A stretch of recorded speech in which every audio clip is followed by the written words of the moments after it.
Let's talk about conic sections. So one of the important things to understand with conic sections are the geometric definitions. Let's just start with one of the basic ones, a parabola.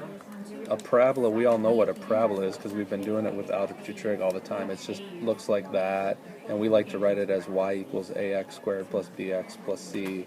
That's what we like to do with a parabola. But what a parabola actually is, it can be defined geometrically. And the way you define it is you've got a point inside the parabola and a line outside the parabola. This is called the focus. The line's called the directrix. And every point on this parabola is equidistant from the focus and the directrix. Every point is equidistant. That's the geometric definition of a parabola. And so the equation for that, some books write it like this. I'll write it the way most books write it. If it's opening up and down, the x is going to be squared, and it is written like this, y minus k. And what they say is this p right here, the p is the distance. It's the focal distance. It's the focal distance. So here's the focus. That distance right there is p. Okay. And this distance also right here, from here to the directrix, is also p, because that's the definition of a parabola, the geometric definition of a parabola. And so they can ask you questions, all kinds of questions that get at your true understanding of that definition. One of the ways they'll ask a question is they'll give you an equation like y equals x squared plus 4x minus 7.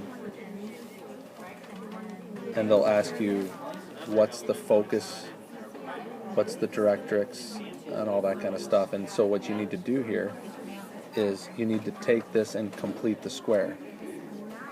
So in order to do this, I have to complete the square. So I'm going to take this and complete the square on it. So take half of 4,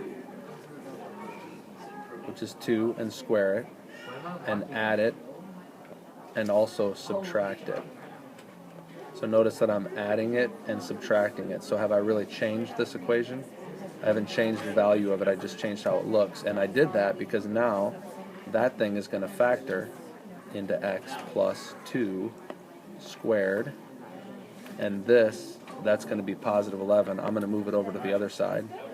I'm sorry, it's negative 11, but when I'm adding it, it's positive 11. And now this equation is in the form that I want to see it in. So but you might say, but where's the 4p? There's no 4p. Well, this is 4p right here. 1 is in front of it. So 4p equals 1. So what does p equal? It equals 1/4. Okay. So what does that mean? Well, it means that I take my vertex, which is -2, -11. If I already graphed this, -2, -11, it's way down here somewhere. And now if I go, notice that this opens up or down. Does this graph open up or down? Up. It opens up. So the focus going to be above this or below it? Below.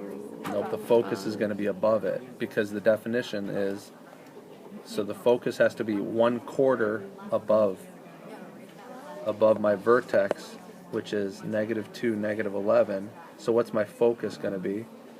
It's going to be above it by 1/4. So I take this point, which was at -2, -11, and it's still at -2, but now it's -10 and 3/4, because it's a quarter above it. And what's my directrix? It's a line underneath it. And how far underneath it is it? Same distance. 1/4 away. So what's the equation of a horizontal line? Y equals something, right? Y equals. And it's going to be y equals -11 and 1/4, because it's 1/4 past 11. Okay. And so there's your